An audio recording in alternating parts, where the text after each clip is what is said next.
Bismillahirrahmanirrahim. Nahmaduka ya man awdahta lana subulal hidayah.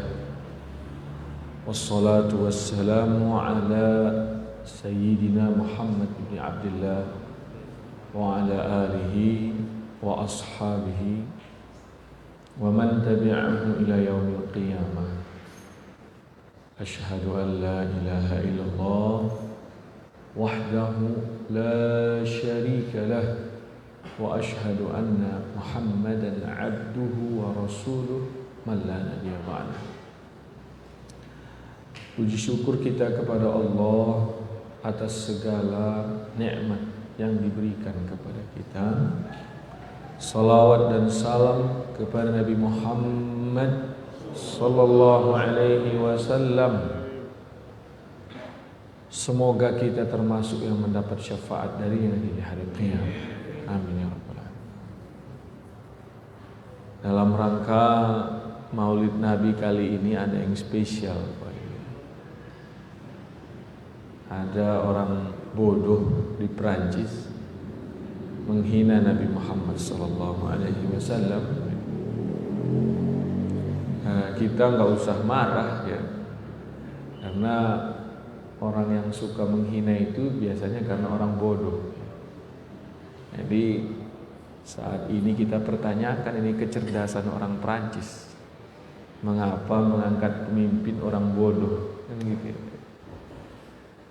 Dan ada saja di dunia ini bermunculan orang-orang bodoh seperti ini yang menghina apalagi Nabi Muhammad SAW.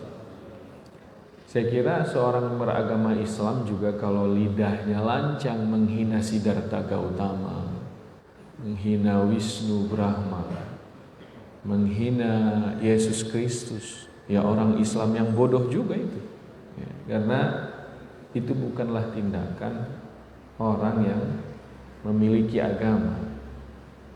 Maka kita berlepas diri dari orang-orang yang seperti ini. Bapak dan Ibu yang kami muliakan, hari ini tepat tanggal 12 Rabiul Awal, di mana kebanyakan ulama berpendapat bahwa tanggal 12 Rabiul Awal adalah hari di mana Nabi kita Muhammad sallallahu alaihi wasallam dilahirkan. Maka pagi hari ini saya mengajak kita mengintrospeksi diri. Ya. Sebagai umat Nabi Muhammad sallallahu alaihi wasallam, sudah sejauh mana kita mengikuti sunnahnya? Ya. Sudah sejauh mana kita mengikuti sunnahnya? Lihatlah bapak-bapak kita sekarang, begitu patuhnya kita sama sunnah corona. Patuh kali kita semua ya. Tengok bapak-bapak pakai masker, bapak-bapak dengan jaga jarak, takut kali kita. Sudah seperti itukah kita ke sunnah Nabi? Ya. Udah kayak gitu belum kita masuk sunnah Nabi? Ini data corona ini kan data yang entah berantah, yang nggak tahu kita sebenarnya di mana ini kebenarannya. Gitu. Saya sering menantang orang-orang yang memang pinter di bidang ini untuk membuktikan kebenarannya. Sebegitu tidak terbuktinya kebenarannya, itu pun patuh kita. Saya bukan mempermasalahkan kebenaran atau tidak benarnya, hanya saja saya mengajak kita semua berilustrasi begitu patuhnya kita sama si Mbak Corona ini. Sampai sholat kita jarak, haji dibatalkan, ini semua kita cancel. Yang kita meyakini seyakin-yakinnya sholat rapat itu merupakan kesempurnaan peribadatan kita terpenting ini. Oh iya. Maka sekali lagi bukan berarti kita mengabaikan si Mbak Corona ini, yang saya sebenarnya tidak tahu ini benar apa enggak ya. Tapi saya ingin mengajak kita berpikir, seperti itukah kita ke Nabi Muhammad SAW? Saat Nabi sudah mencontohkan, saat Nabi sudah memerintahkan, saat Nabi sudah memberitahu, seperti ini enggak kita? Wow, ketakutan semua orang, takut semua orang mati. Gara-gara si Mbak Corona ini.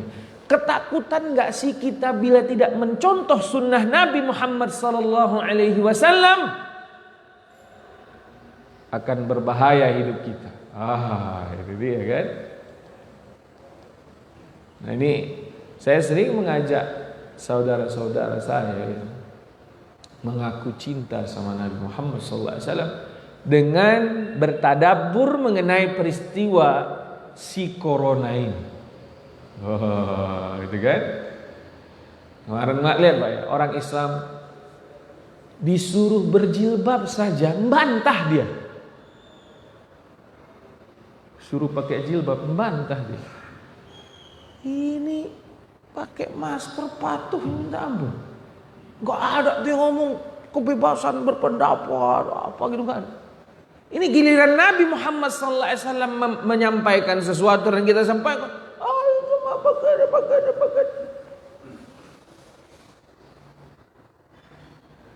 Bila sudah sunnah yang disampaikan, banyak orang yang memberontak. Tapi giliran hal-hal yang nggak begitu. Gitu. Jadi, ayo kita introspeksi diri kita ini.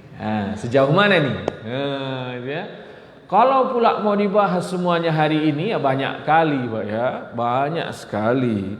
Tapi saya ngajak kita mengukur sejauh mana sudah kita mematuhi Nabi Muhammad SAW. Lagi-lagi saya ajak kita karena itu yang paling saya sukai, akhlak Rasulullah SAW. Akhlak Rasulullah SAW beberapa di majelis ini sudah kita kaji ini waktu kita masih ngaji habis maghrib mengenai sirah Nabawi. Tapi hari ini saya ngajak kita karena ini momen Maulid Nabi Muhammad SAW, akhlak Nabi yang menjadi spesialisasi Nabi, yang dia dapat gelar trofi yang luar biasa bahkan sebelum dia diangkat menjadi Nabi. Namanya apa? Jujur dan amanah. Ini ya, jujur dan amanah. Nabi kita Muhammad sallallahu alaihi wasallam sudah mendapat gelar amanah al-amin. Al-amin, Pak. Sebelum satu wahyu pun diturunkan. Ya kan? Dia dapat gelar amin, belum ada wahyu kan? Dia mendapat gelar al-amin saat berbohong itu merupakan sunnah bagi mereka. Pengkhianatan sudah biasa terjadi bagi mereka. Dan Nabi Muhammad SAW pada waktu itu dapat gelar al-amin. Pak, udah jujur belum kita? Kadang-kadang kalau kita ustadz ini kalau udah bahas jujur kan pasti nyinggung pemerintah ya. Kalau saya bilang pemerintah itu udah nggak jujur sejak Fir'aun. Jadi nggak usah singgung-singgung lagi, nggak ada juga gunanya. Misalnya nih, kita ini kalau nyinggung pemerintah itu sama aja ngomong sama tembok Pak, nggak ada gunanya. Maka saya dalam hal ini juga nggak usah kita nyaci pemerintah. Nggak usah kita ngomongin presiden yang nggak jujur, DPR yang nggak jujur, menteri yang nggak jujur, polisi yang nggak jujur, tentara yang nggak jujur, nggak ada gunanya. Kenapa? Karena pemerintah yang nggak jujur itu sudah ada sejak zaman Fir'aun. Sudah ada sejak zaman Fir'aun. Yang bila kita melihat membahas sunnah Nabi mengenai jujur, dan nggak usah kita lihat orang lain. Kita lihat saya udah jujur belum? Kadang-kadang kan kita suka gitu ya. Ketika ngebahas jujur, malah kita lihat orang lain. Lah, ngapain lihat orang lain? Saya nih Salman ini, jujur enggak ini Salman ini? Nah, momen Maulid Nabi ini ayo Pak ukur. Sejauh mana kita jujur? Nabi mengingatkan Pak saat dia duduk bersama para sahabat. Sahabatku hati-hati ya, sepeninggal saya nanti kalian harus fokus mendidik umat ini. Para sahabat bertanya, apa ya Rasulullah fokus kami dalam mendidik umat? Sahabatku, nanti yang pertama kali hilang dari umat ini adalah as-sidqu wal amanah, jujur dan amanah. Yang pertama kali hilang dari umat ini, kata Rasulullah sallallahu alaihi wasallam, adalah kejujuran. Memang betul itu, Pak. Ya, bahkan Nabi dalam riwayat hadis yang lain, apa kata dia? Nanti akan banyak orang rajin sembahyang, rajin puasa, pergi haji, baca Quran, tapi pendusta, tapi suka bohong, suka berkhianat. Itu Nabi udah sabdakan, Pak. Rupanya ada di zaman kita sekarang ini. Nabi bahkan pernah berpesan, "Itmanuli sittan atman lakumul jannah." Jagalah 6 perkara dan saya akan jamin kalian masuk surga. 6-6-nya itu tentang jujur. 6-6-nya itu tentang jujur. Maka Bapak dan Ibu yang saya muliakan, di momen Maulid Nabi ini lagi-lagi saya mengajak kita semua ukur dulu sejauh mana integritas, kejujuran, amanah kita dalam kehidupan sehari-hari. Jujur Bapak dan Ibu yang saya muliakan menjadi akhlak Rasulullah sallallahu alaihi wasallam. Bahkan saat kita dulu belajar di ibtidaiyah, kita hafal ada 4 sifat yang wajib bagi rasul-rasul: siddiq, amanah, tabligh, fatanah. Ini 4 ya. Ada jujur, ada amanah, ada tabligh, ada cerdas, fatanah. Bahkan jujur merupakan akhlak Nabi Muhammad sallallahu alaihi wasallam dan juga akhlak semua nabi yang pernah diutus oleh Allah Subhanahu wa taala. Dan luar biasanya Bapak dan Ibu yang saya muliakan, jujur ini membawa berkah bagi pelakunya bahkan jika dia tidak beriman kepada Allah Subhanahu wa taala. Si jujur ini bila dilakukan oleh seseorang, dia akan membawa berkah walaupun dia tidak beriman. Hanya saja bedanya, kalau dia beriman, keberkahannya itu dia dapat dari dunia hingga akhirat. Kalau dia tidak beriman, maka keberkahan itu diberi di mana? Di dunia ini. Bapak dan Ibu yang saya muliakan, jujur ini sekarang sudah sangat memprihatinkan.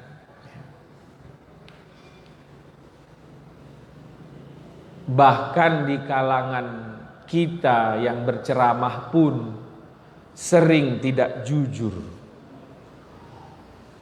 Kalau tidak jujur dalam kehidupan sehari-hari, mungkin tidak saya sampaikan bahwa penceramah pun tidak jujur. Apa yang terjadi sekarang? Bahwa saat dia berceramah pun tidak jujur.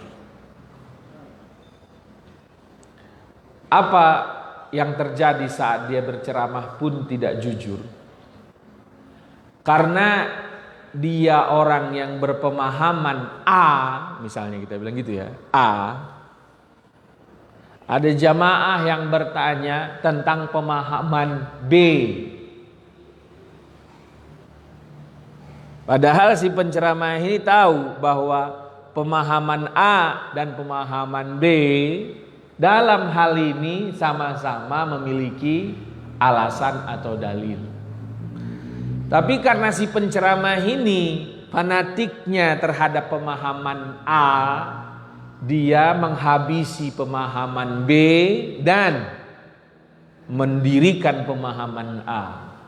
Kami saat belajar di Makkah Al-Mukarramah dengan Sayyid Muhammad Ali Al-Maliki, Sayyid Abbas, adiknya Sayyid Muhammad Al-Maliki, pernah beberapa kali diberikan oleh Sayyid Muhammad memberikan pesan kepada kami, dan saya pada waktu itu ingat betul pesan itu. Nanti kalian kalau sudah pulang ke negara masing-masing mengajarkan ilmu, membuat majelis ta'lim, haruslah amanah dengan ilmu.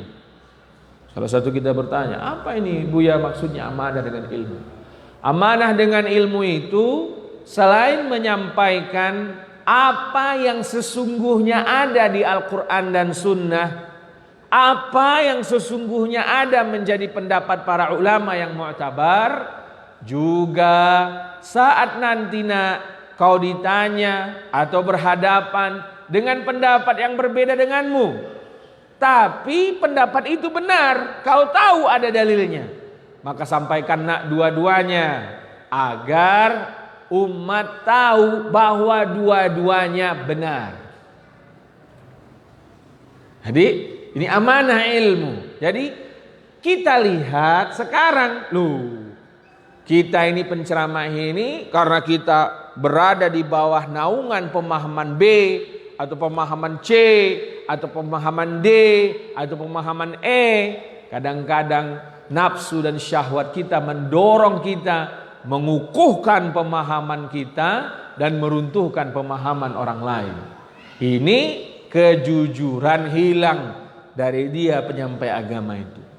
Nah, karena jujur ini Pak hilang di wilayah guru, hilang di wilayah murid, hilang di wilayah pejabat, hilang di wilayah umat.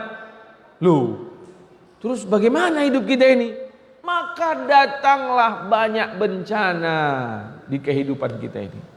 Kita udah sholat, kita udah haji, kita udah puasa, kita udah berzakat.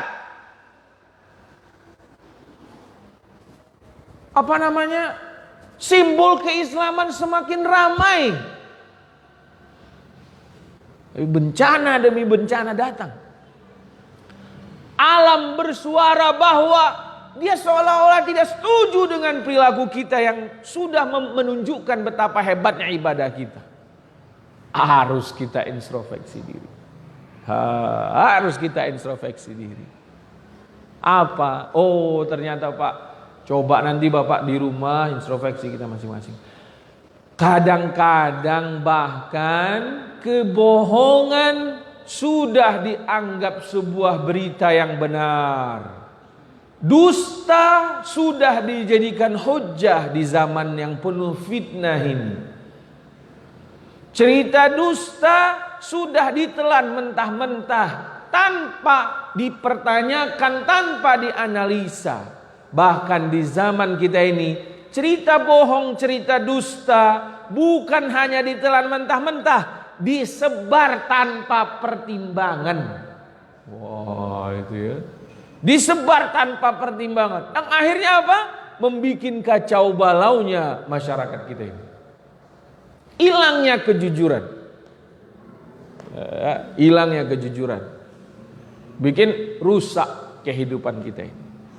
Padahal Bapak dan Ibu yang saya muliakan, Nabi kita sudah tadi saya bilang beberapa hadis tentang motivasi jujur.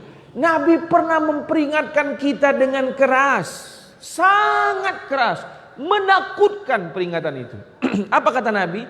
Alamatul munafiqina salasah.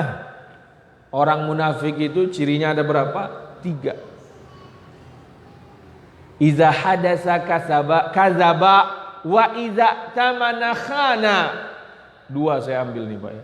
Jika dia cerita dusta, jika dia dipercaya berkhianat. Pak, munafik ini karakter yang sangat menakutkan. Saking menakutkannya, Al-Quran muqaddimahnya dibuka dengan 3 karakter manusia. Mukmin, kafir, munafik. Saking mengkhawatirkannya kemunafikan, Allah jelaskan sangat detail kondisi orang munafik di Al-Quran di awal-awal surah itu. Menjelaskan iman, menjelaskan kafir, Allah menjelaskan garis besarnya Pak. Tapi ketika menjelaskan tentang munafik, Allah jelaskan sangat detail sampai Allah menjelaskannya ini gini. Wa idza qila lahum la tufsidu fil ardi qalu innama nahnu muslihun ala innahum humul mufsiduna walakin la ya'lamun wa idza laqul ladzina amanu qalu amanna wa idza khalau ila syayatinihim qalu inna ma'akum innama nahnu mustahzi'un. Itu padahal kalau Allah tak ingin menekankan betapa bahayanya kemunafikan, cukup dibilang Allah dia bohong kalau cerita, selesai Pak. Tapi dijelaskan oleh Allah detail dalam beberapa ayat tentang bohong itu. Artinya bahaya betul ini Pak kalau kita tukang bohong. Kalau tidak jujur kita turun dari wilayah kemunafikan, dari wilayah keimanan menjadi munafik. Dan Allah dan Rasulnya Pak mengancam si munafik ini. Apa ancamannya? Dia akan ditaruh di neraka terbawah. Pak, jangan Bapak anggap atau Ibu anggap atau kita anggap bahwa itu nanti sesudah di neraka, enggak. Ternyata kata guru saya, orang yang memiliki kemunafikan menderita semenderita-menderitanya sejak hidup di dunia ini. Ketakutan dia Pak. Ketemu, waduh saya salah cerita tadi tuh sama dia itu. Ketemu, waduh nih di mana-mana dia ketakutan sudah. Kenapa? Karena dia cerita bohong. Akhirnya hidupnya penuh dengan ketakutan. Maka kalau orang kafir mah ketemu orang beriman mah santai aja. Orang beriman ketemu orang kafir santai saja karena mereka tidak ada keburukan sosial yang mereka lakukan. Keburukan yang dilakukan mereka tidak percaya kepada Allah saja. Tapi orang munafik dia menghantam kekafiran, dia juga menghantam keimanan. Karena cerita bohong kemari, cerita bohong ke sana. Maka ilustrasi itu digambarkan oleh agama kita, dia nanti akan di neraka bagian terbawah. Juga hidupnya, penderitaannya itu penderitaan yang paling menyakitkan. Karena si munafik ini, si pendusta ini, si pembohong ini, ketemu orang aja udah takut dia. Menengok kucing orang yang dibohonginya aja udah gemeter dia Pak.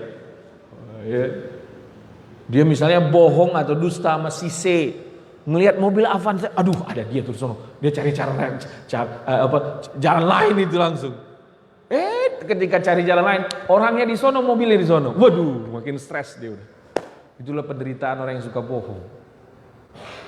Maka ibu dan bapak yang saya muliakan, dalam momen Maulid Nabi ini, kan kita ini pecinta Nabi ya. Kita ini menteriakkan bahwa kita mencintai Nabi, boikot semua produk Prancis. Itu kita bilang gitu kan. Semangat teriakan boikot Prancis ini harus sejajar dengan spirit yang kita miliki di dalam kalbu terdalam kita tentang Nabi Muhammad sallallahu alaihi wasallam. Jangan-jangan saat Nabi dihina kita marah, tapi kita sering menghina Nabi Muhammad sallallahu alaihi wasallam karena kita juga sering berdusta, sering berbohong, sering menyebarkan berita tak benar, sering menyebarkan berita-berita yang menggaduhkan, sering menyebarkan pengkhianatan-pengkhianatan yang belum dicek dengan baik oleh kita. Maka Bapak dan Ibu yang saya muliakan, amanah dari Allah dan Rasulnya agar kita menjadi orang yang jujur. Di surah At-Taubah, saya lupa di ayat berapa, ya ayyuhalladzina amanu taqullaha wa kunu ma'as shadiqin. Perintah takwa diiringkan oleh Allah dengan wa kunu ma'as shadiqin. Kalian hiduplah bersama orang-orang yang jujur, bersama orang-orang yang lempeng hidupnya. Dalam pengalaman saya, tapi bapak-bapak, ibu-ibu bisa jadi berbeda. Saya ini kalau bertemu orang jujur, pasti dia agak setengah stres gila menurut masyarakat. Orang yang sekolah, orang yang pinter, ada aja bohongnya Pak. Kenapa gitu ya? Siapa di sini yang ahli psikolog? Ini harus diteliti. Kita di pesantren Pak. Di pesantren itu ada orang kampung.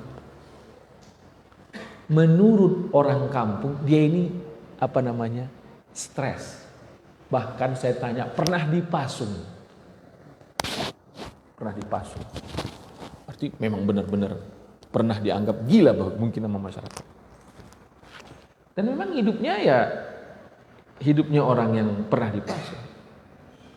Rumahnya nempel sama pesantren kita. Sejak pesantren itu ada, kita sudah berusaha ngelobi agar dia mau sama kita. Pertama ngasih makan, selalu dia tolak. Setahun belakangan ini, alhamdulillah, digerakkan Allah hatinya, mau sama kita. Kita ini, saya bilang sama tim kita di sana, bapak ini, pokoknya dia mau aja sama kita, udah biar aja. Dulu nggak kita kasih makan dia tolak apa. Waktu itu saya salut sudah sama dia. Saya aja orang yang waras, kalau dikasih orang makan, sama girang saya. Ini enggak, dia nggak mau. Sesudah dia bekerja dengan kita, yang membuat saya geleng-geleng kepala dan merasa seperti ditempeleng saya sebagai orang yang pernah belajar hadis, belajar Quran, pergi ke Mekah, umroh berkali-kali, haji udah 14 kali saya merasa sangat ditempeleng. Kenapa?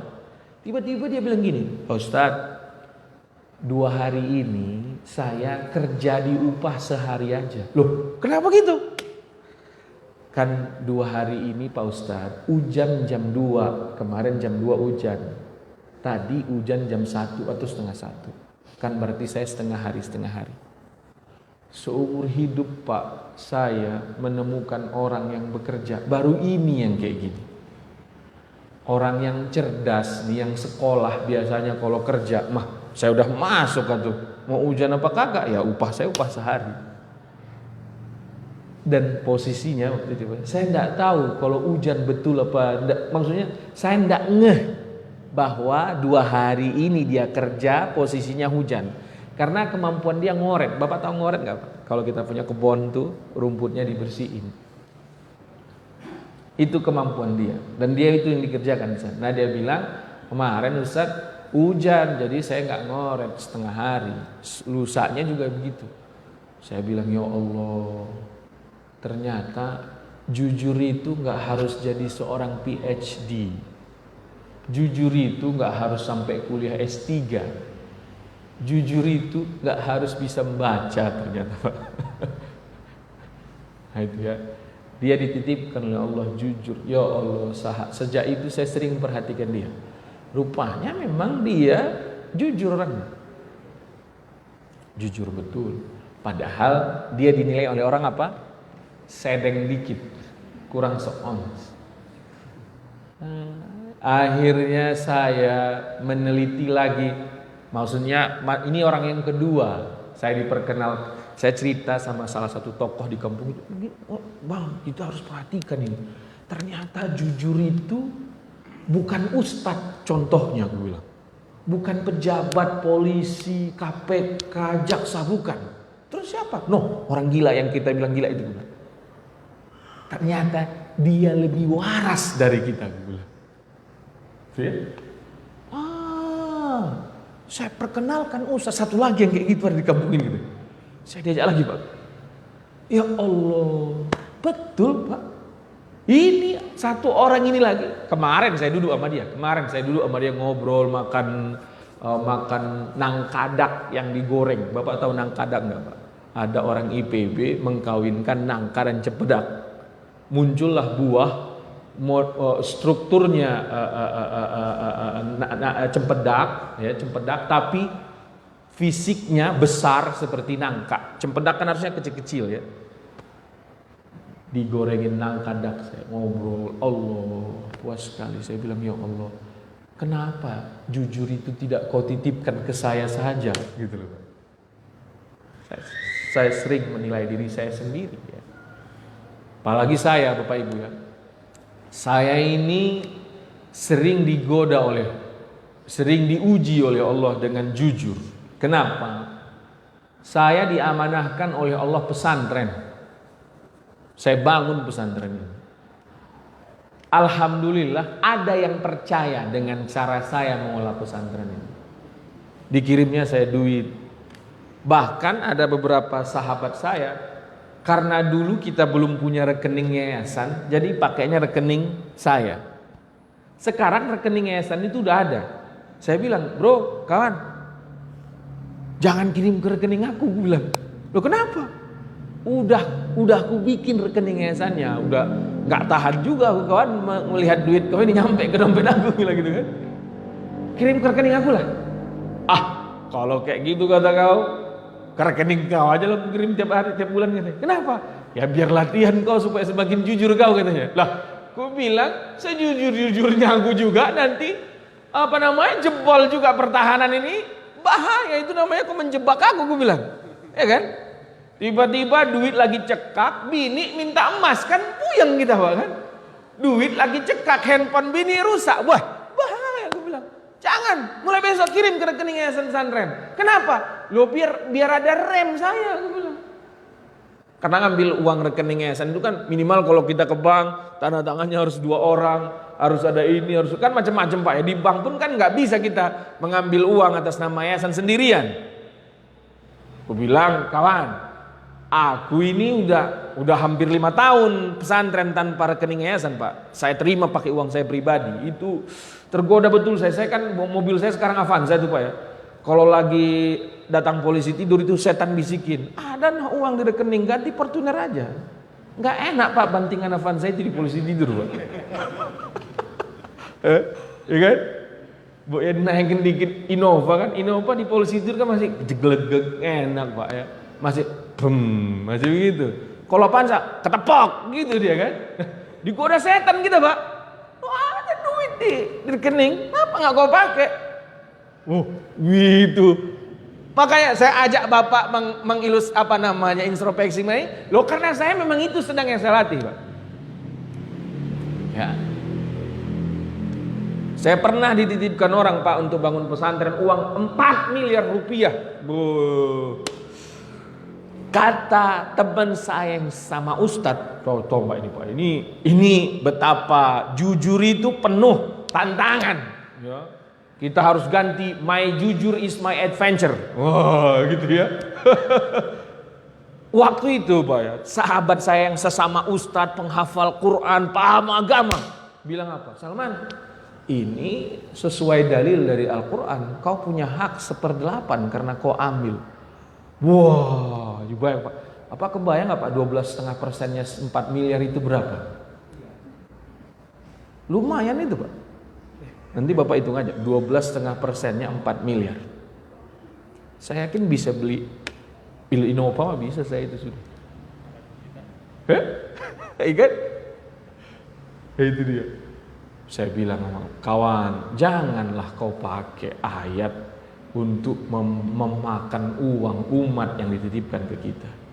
Jadi, akhirnya Bapak, karena saya mempunyai legalitas terhadap kecurangan saya yang akan terjadi ini, saya panggil nih yang mau ngasih uang sama saya. Bu, saya kira nggak usahlah saya terima uang cash ini. Terus bangunkan sajalah pesantrennya dengan uangnya ibu ini.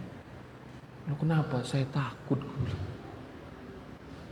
Ntar kegeser serupiah awalnya kan gitu. Nggak tahu kan orang.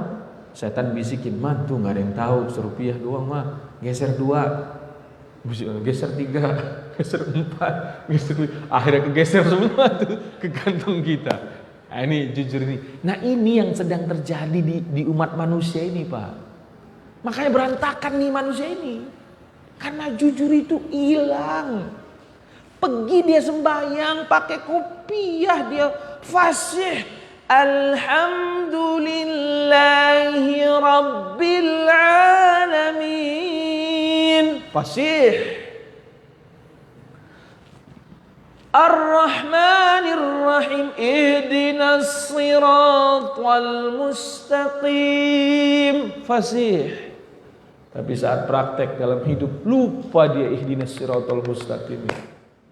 Belok dia, Pak. Udah ngebelok nggak ngasih sen kanan atau sen kiri lah gitu kan. Nah, inilah makanya rusak manusia ini sekarang. Kan Nabi kita bilang tadi, kerusakan pertama terjadi kata Nabi tadi apa? Hilangnya kejujuran.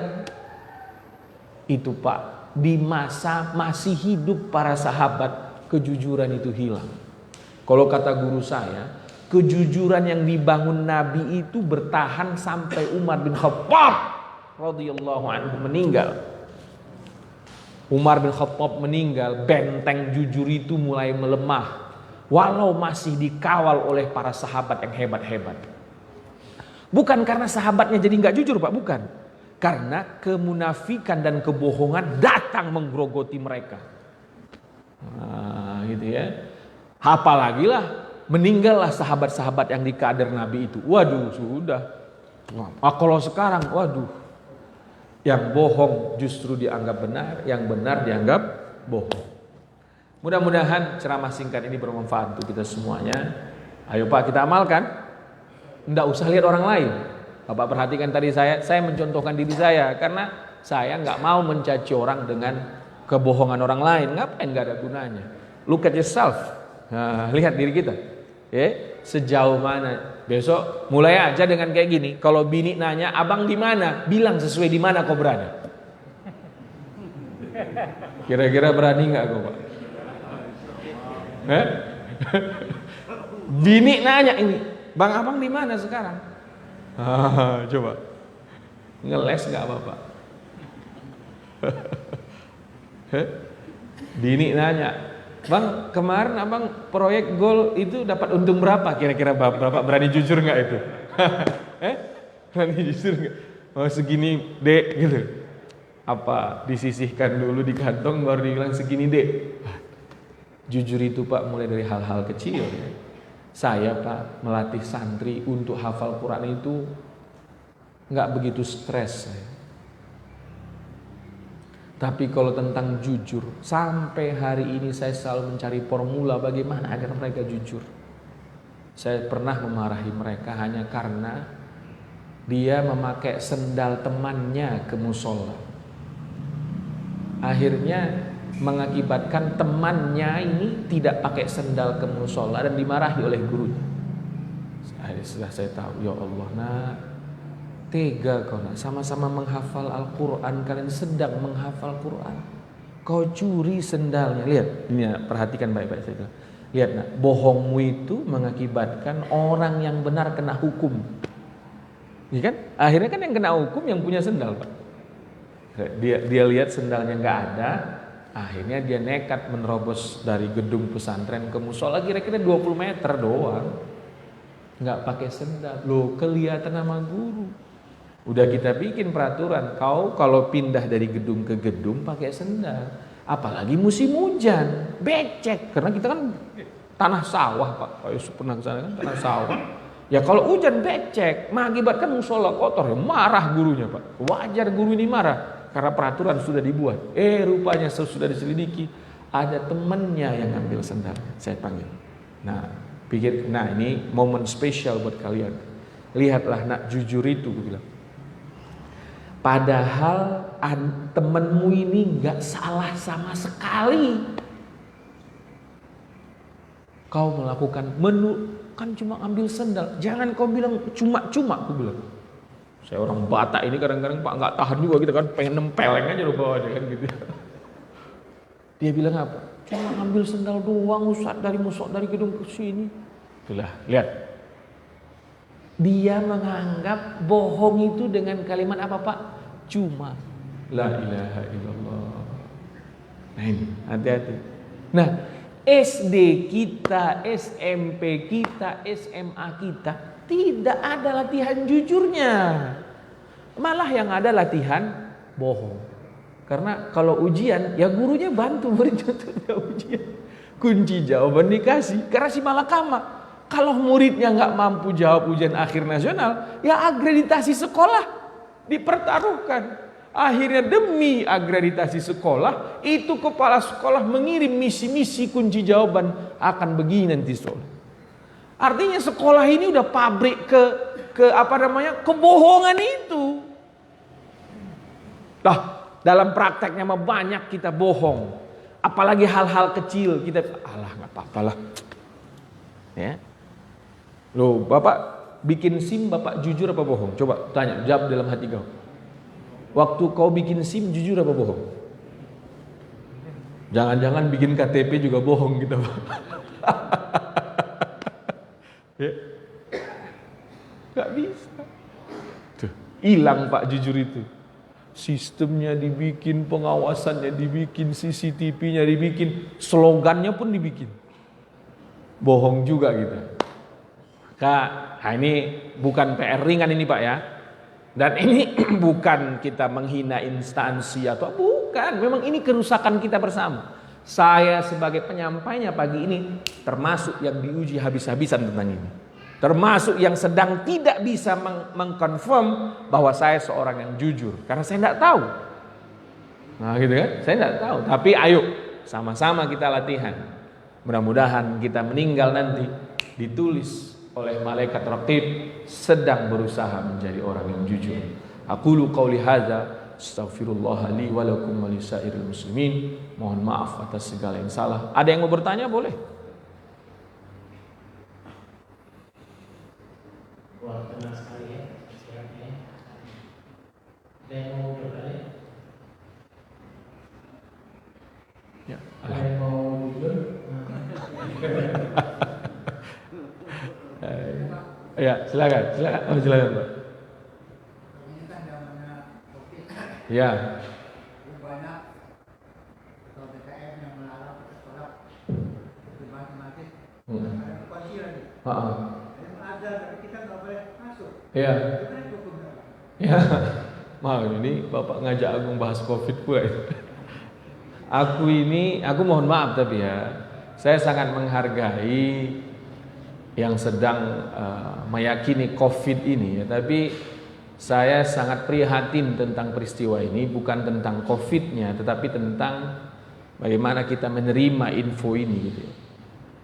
Tapi kita juga tidak bisa memaksa ya, karena apa gue bilangnya, waktu awal-awal ini datang, saya pernah terakhir kali ceramah mungkin di sini kita masih rapat, kan saya ingat betul itu ya. Kalau tadi saya bilang jujur PR-nya umat Pak, PR kita lagi banyak kali. Kita nggak punya sumber primer tentang kedokteran. Ya. Kita asik berdebat mengenai maulid bid'ah atau enggak. Akhirnya mahasiswa kedokteran kita pun mencari dalil maulid gitu ya. Ya kan? Dokter spesialis saja pun nanya dalil maulid ke saya. Gue bilang, bengak kali kau Pak. Gue bilang, ngapain kau nyari-nyari dalil maulid? Kau fokus saja di dokter spesialis. Karena umat Islam butuh sumber primer tentang kesehatan. Umat Islam saat ini tidak punya Pak. Umat Islam saat ini tidak punya sumber primer tentang kesehatan. Kita ini sudah tenler mungkin Pak. Iya. Maka pertama COVID ini sendiri pun PR kita untuk ke depan supaya kita tidak diobok-obok. Maka masjid ini sudah sering saya ajak, ayo cerdaskan umat ini. Jangan lagi asik masjid ini ngebahas hal-hal yang tak penting. Gak usah diajak ustadz. Bila ada ustadz yang suka membahas hal-hal kecil, udah nggak zamannya lagi Pak. Yang harus kita bahas adalah Nabi kita itu orang yang visioner, jauh melihat ke depan, selalu menyelesaikan inti problem kemanusiaan ini gitu ya. Nah ini problem ini PR berat kita. Padahal bapak kesehatan di seluruh dunia adalah orang yang hafal Al-Quran sejak umur 7 tahun. Namanya Ibnu Sina. Sayangnya kita lebih suka membahas dalil maulid ketimbang belajar tentang kedokteran Ibnu Sina. Dok bilang tadi, sampai dokter yang pinter spesialis yang ngajar di Salembawi aja nanya dalil maulid ke Ustadz, saking dianggap pentingnya dalil maulid. Padahal nggak ada pentingnya dalil maulid. Sekali lagi, sumber primer kita di bidang kesehatan harus kita miliki. Dan itu PR yang luar biasa ya Pak ya. Nah, ini Salman udah terjadi kan nih kan? Ada masjid yang azan tapi nggak dibuka. Saya bilang gini, ya udahlah, nggak usahlah kita berantem. Nah, itu tadi dia bilang, nggak usah kita berantem lah gara-gara ini. Apa yang kita lakukan? Ya udah cari masjid yang buka. Karena gini nanti, misalnya nih kita berbeda pendapat mengenai si COVID ini. Dia karena tutup, misalnya kita pengennya sholat di situ. Akhirnya gara-gara si COVID ini, loh kita berantem gara-gara urusan masjid. Nggak usah lah. Kita cari apa? Ya udah. Yang cerdas ngalah. Masjid ini tutup, ya cari masjid yang buka. Ya, cari masjid yang buka. Kenapa? Udahlah kita kalah dengan info yang tidak kita miliki dari sumber utama. Kalah pula kita gara-gara itu bertengkar antara sesama kita. Akhirnya kalahnya kita 2-0. Nah, kalaupun kalah 1-0 aja lah ya kan. Nah, gitu ya. Kita dalam menyikapi si Mbak Corona ini kan berbeda-beda tentu ya. Ada yang sangat luar biasa sampai masjid hanya azan, bisa Bapak bilang tadi ditutup. Ya sudahlah, kita ngalah. Yuk, masjid ini buka kan? Nah, ini kan tetap melakukan standar supaya ya kita, pemerintah menganjurkan kita begitu. Kita kasih jarak, kita pakai masker dan sebagainya. Ya saya sangat respect terhadap itu ya. Ayo lakukan. Tapi di awal tadi saya ajak Bapak berilustrasi. Kalau Bapak patuh betul sama si Mbak Corona ini, Bapak harus ukur seberapa jauh kepatuhan Bapak kepada Nabi Muhammad SAW. Jadi perbedaan kita tentang menyikapi si Mbak Corona ini itu normal saja ya. Bahkan terhadap virus yang benar pun, saat umat punya info primernya, info utamanya, para sahabat pun saya bilangnya, memiliki sikap yang berbeda. Kan dunia kita ini kan selalu dikirim oleh Allah ta'un, wabah ya. Cuman wabah yang kali ini sedikit agak banci gitu ya, gue bilang. Kenapa? Karena ta'un itu pagi kena, mati meninggal sore, Pak. Kolera itu waduh luar biasa gitu ya. Para sahabat pun berbeda-beda mereka menyikapinya. Nah, kita pun sekarang ini ada yang berbeda-beda menyikapinya. Kita misalnya, saya meyakini ini ada. Bapak si B meyakini ini nggak ada, ini konspirasi. Misalnya, udah nggak usah bertengkar kita. Nggak usah kita bertengkar. Karena nggak baik pertengkaran ini. Udahlah kita sedang begini, bertengkar pula kita. Ibaratnya pepatah Melayu, udah jatuh ketimpa tangga pula. Nah gitu ya. Ya Kak, saya selalu mengajak, apalagi awal-awal dulu kan sering sekali orang datang ke pesantren. Gimana ini coba? Gue bilang, yang nggak baik itu adalah paniknya kita ini. Gue bilang, mau Bapak percaya atau nganggap ini konspirasi atau apapun, kepanikan kita inilah yang tidak baik. Ya. Kepanikan kita, kegabahannya kita, itu yang nggak baik. Yang harus kita bangun adalah ketenangan. Nah, kalau kita berantem lagi antara yang mesti dibuka atau enggak, rapat apa enggak pakai masker, loh kita menimbulkan apa? Kegaduhan lain di atas kegaduhan yang sedang kita alami ini. Maka enggak usah. Biar udah yang tutup udah biar aja, dia tetap tutup. Kita berdoa kepada Allah semoga segera diumumkan bahwa Mbak Corona ini udah nggak ada, gitu kan? Saya selalu berdoa begitu, Pak. Ya Allah, tunjukilah hati semua pemimpin-pemimpin yang ada di dunia ini, mengumumkan bahwa Mbak Corona ini udah nggak ada. Biar kita normal lagi. Kita tidak butuh new normal. Kita butuh apa? Normal. Kita rapat kembali. Rindu kita, Pak, rapatkan soft. Rindu kita salam-salaman habis sembahyang. Rindu kita duduk rapat di majelis. Rindu kita pergi ke Baitullah. Rindu kita sudah semua. Hanya gara-gara si Corona ini kan. Nah tapi saya tetap mengajak, Pak, sebegitu patuhnya kita dengan info ini, maka tanya hati kita masing-masing, sejauh mana kepatuhan kita terhadap info yang dikatakan oleh Al-Quran dan Sunnah Rasulullah SAW. Saya kira begitu, Pak ya. Terima kasih. Nah, Nampaknya begini, saya orang bodoh ya. Kita itu sekarang saya pada makhluk, pada yang bikin makhluk. ya, Jadi ini gampang dulu, protokol kesehatan, lalu kedua protokol iman. iya, Kesehatan itu apa? Mereka tiga pikiran, kita berhenti. siap. Terima kasih banyak. Wah, ini saya sangat hormat terhadap apa yang Bapak gelisahkan ya. Tapi karena kita ini ramai, ini di online kan ini, ya, tetap saya sebaiknya berbicara agar kita tetap sama-sama tenang. Kalau Bapak mau saya layani pembicaraan Bapak itu, kita ngobrol di pesantren sambil ngopi, makan goreng pisang uli kita di sana. Ya, karena bagi saya gini Pak, saya selalu nasihati oleh guru saya, kalau menyampaikan sesuatu itu Salman, pikirkan sesuatu yang kau sampaikan itu jangan sampai bikin gaduh, ya gitu ya. Nah, nanti kalau Bapak datang ke pesantren nih, beda nanti yang saya bisa jelaskan tentang yang Bapak tanyakan itu ya. Tapi kita sambil ngopinya kopi Mandailing lagi kalau di pesantren loh ya. Kopi Mandailing nggak pakai gula, temennya pisang uli, itu mertua lewat berapa kali pun nggak nampak sudah.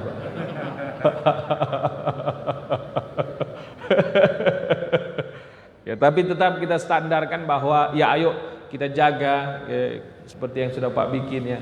Masjid tetap dibuka, standarnya kita jalankan. Karena jangan sampai tidak frontal nanti akhirnya kita bertengkar antara sesama kita. Akhirnya kita semakin gaduh, itu bukanlah solusi yang baik. Ayo kita terima dulu kondisi ini, tapi PR kita ke depan banyak Pak. Kita harus punya sumber primer, sumber utama, sumber ke-1, A1 di dunia Intel gitu ya. Ini A1 nggak info ini kan gitu ya. Kita harus punya itu sebagai untuk menjawab kondisi-kondisi kita di depan. Tapi yang kita sudah hadapi sekarang, ayo kita hadapi dengan sesuai standarnya. Nggak usah bikin kita saling berdebat mengenai ini, sehingga ayo masalah kita ini, ayo kita selesaikan sama-sama. Insya Allah Desember ini berakhir sudah. Insya Allah. Amin ya rabbal alamin. Ya. Ada lagi.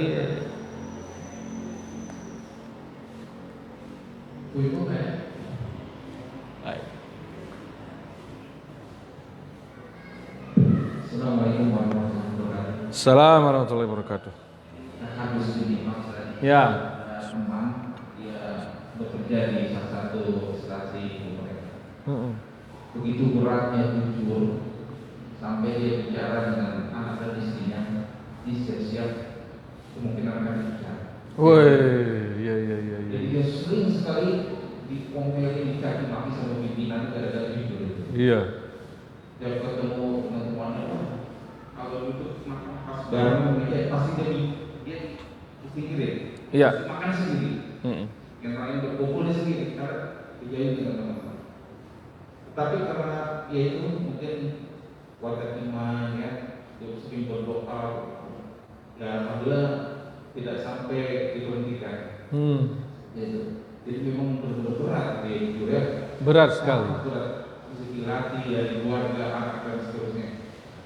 Dan terus mungkin kalau kita sekarang ini kan ada penceramah yang kita juluki, misalnya nih Ustaz biasa bicara tentang sedekah, ini Ustaz bicara tentang ini spesialis. Nah sepertinya belum ada Ustaz yang spesialis bicara tentang jujur. Jujur temanya. Kayaknya perlu itu Ustaz seperti itu. Jadi kalau perlu kita mau Ustaz jujur. Karena gini. Kemudian satu lagi Ustaz, kalau tidak salah Ustaz pernah melakukan suatu salawat sendiri ya. Iya. Kita sendiri ya. Kalau bisa ngomongin kalau boleh diizinkan ya. Wah, terima kasih banyak. Sekali lagi Pak ya, jujur ini PR bersama ya. Seperti yang saya bilang tadi, kalau cerita yang seperti ini, saya punya banyak koleksinya. Saya punya beberapa sahabat yang jadi polisi, udah mau pensiun, motornya motor Supra yang jelek sekali. Pak, susah amat sih Pak, gue bilang, boleh motor ganti apa di motor? Ya anak saya 5 sama anaknya. Ya gaji saya dari kantor sama anak 5 ya nggak cukup kalau beli motor lagi saya. Ya. Tapi yakin dan percayalah bahwa kemiskinan yang terlihat karena kejujuran akan membawa keberkahan. Ya.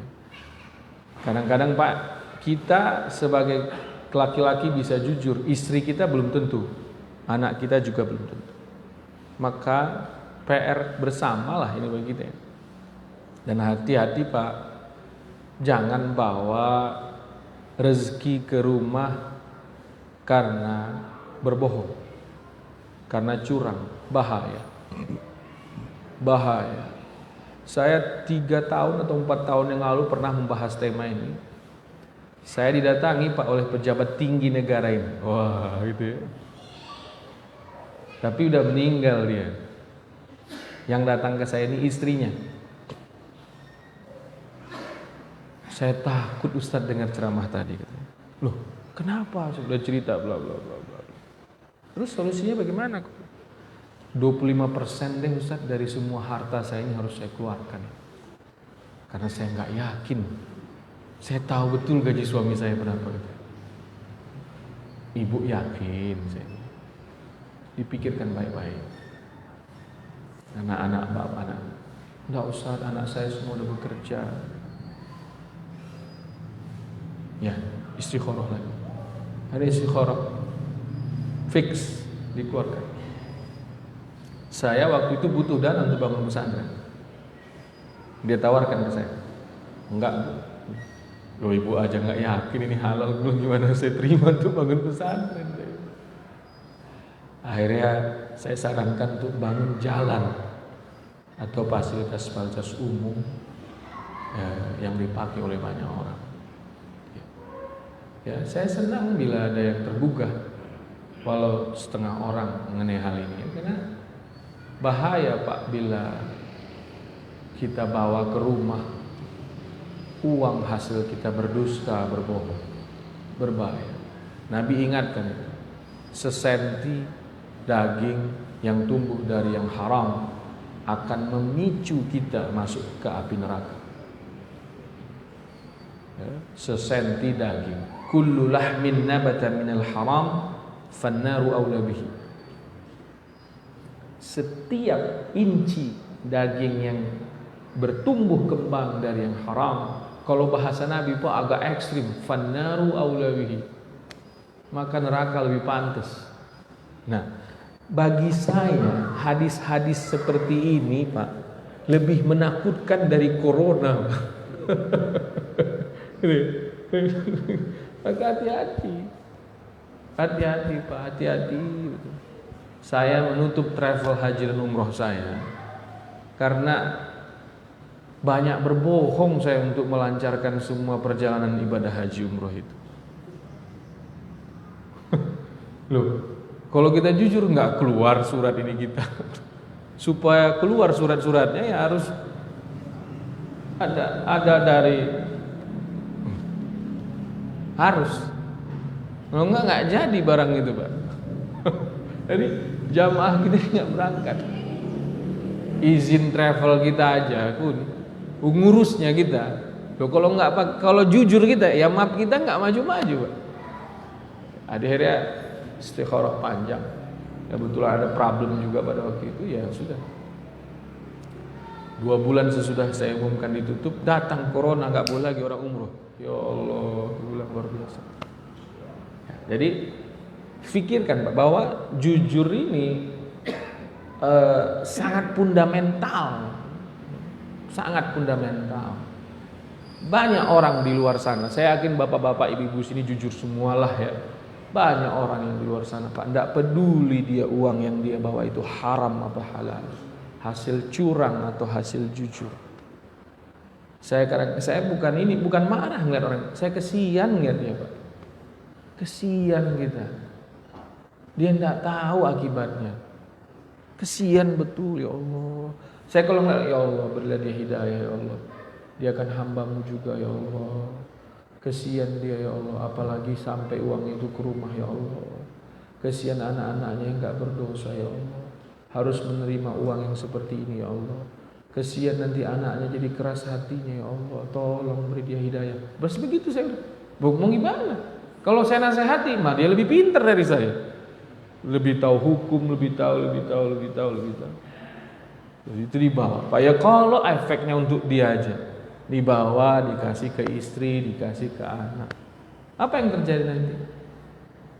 Ini harus kita pikirkan baik-baik. Dan ini lebih mengerikan dibandingkan COVID-19. Oh, hidup tapi mati gitu loh Pak. Akibatnya itu nanti kan hidup tapi mati. Kalau COVID-19 mati ya udah kubur, udah selesai. Kalau ini ya hidup tapi mati. Maka ayo Pak, perjuangkan. Nggak usah lihat orang lain. Nah ini saya tadi ya. Jangan lihat orang lain. Diri kita aja. Lihat diri kita saja. Ayo Pak, bersihkan satu persatu. Bersihkan. Sehingga nanti saat Israel nyabut nyawa kita, Israel bilang hebat ente perjuangannya. Husnul khatimah. Gitu. Israel bilang gitu. Hebat. Sehingga pas Israel datang dia bilang Assalamualaikum. Waalaikumsalam. Kita jawab. Bisa enggak kira-kira gitu Pak? Wallahu alam. Ya, kalau kita kotor ya enggak bisa. Malah ketakutan kita. Wah, datang Israel gitu. Tapi kalau kita bersih hidupnya, dia bilang Assalamualaikum Salman. Udah siap ke berangkat? Waalaikumsalam. Silahkan. Udah pernah belum dengar orang cerita meninggal kayak gitu? Udah banyak Pak. Orang-orang yang bersih hidupnya heran kalau Waalaikumsalam. Heran anaknya. Kenapa dia Waalaikumsalam? Tiba-tiba meninggal. Karena wa antum hina idzin tanzurun. Apabila ruh sudah di sini, Israel kelihatan Pak. Gitu ya. Kalau kita orang baik, orang saleh, orang jujur, udah datang kau jemput ya. Ya ibarat bapak dijemput sama supir bapak. Senang bapak kan? Udah datang Israel. Waalaikumsalam. Silakan, aku udah siap. Gitu. Tapi kalau kita banyak ininya, menggeletar bisa ketakutan kita. Ya, hati-hati kita ya. Dan itu berawal dari sebuah kebohongan yang sering kita lakukan. Karena Allah nggak suka. Makanya dibilang munafik Pak. Walaupun dia sembahyang, tapi Allah nilai munafik. Wal'iyazubillah. Semoga Allah jauhkan itu dari kita. Semoga Allah jadikan kita benar-benar beriman, benar-benar mencontoh akhlak Rasulullah SAW, benar-benar jujur dalam hidup, berbicara, mencari rezeki, bergaul, bersuami, beristri, punya anak, jujur. Ala hadhihi niyah, likulli niyatin salihah, wa ila hadratin Nabi Mustafa sallallahu alaihi wasallam. Al-Fatihah. A'udzu billahi minasyaitonir rajim. Bismillahirrahmanirrahim. Alhamdulillahi rabbil alamin arrahmanir rahim maliki yaumiddin. Iyyaka na'budu wa iyyaka nasta'in. Ihdinas siratal mustaqim. Siratal ladzina an'amta 'alaihim ghairil maghdubi 'alaihim waladdallin. Amin. Wabillahi taufiq wal hidayah. Mohon maaf atas segala yang salah. Assalamualaikum warahmatullahi wabarakatuh.